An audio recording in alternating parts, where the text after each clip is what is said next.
એક દાડો લક્ષ્મી માં પનોતી માં વાતે વળ્યો લક્ષ્મી માં કેસે હું મોટી ને પનોતી કેસે હું મોટી એટલામાં નારાયણ ભગવાન આયા નારાયણ ભગવાન કેસે પૃથ્વી લોક ઉપર જાઓ જે મોણ અવતાર માં લઈને પૂછજો એ જવાબ આલશે તે લક્ષ્મી માં પનોતી માં ઓણિયાના ઘેર વળ્યો ઓણિયાને સવાલ કર્યો કા લક્ષ્મી માં મોટી કા પનોતી મોટી ઓણિયો વિચાર કરવા માંડ્યો કા લક્ષ્મી માં ને કઈ તો ખોટું લાગી જાહે તો મારા ઘરમાંથી લક્ષ્મી જતી રહે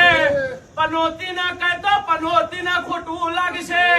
મારા ઘરનો દાટ વળી જાહે નાશ વળી જાહે ઓણિયાએ જવાબ આલ્યો કહવામાં લેબડા અડી નાલો એટલા જવાબ આલું લેબડા અડીને વળતો વળ્યો એલા વણ્યો કે છે લક્ષ્મી માં તમે આવતો હારો લાગો છો પનોતી તમે જાતો હારો લાગો છો એ તંદાળની વણિયાના ઘેર લક્ષ્મી ફળીજી પનોતી એ ફરીજી મારા ગ્રુપમાં લક્ષ્મી માં 4 હાથ રાખજે બોલો લક્ષ્મી માની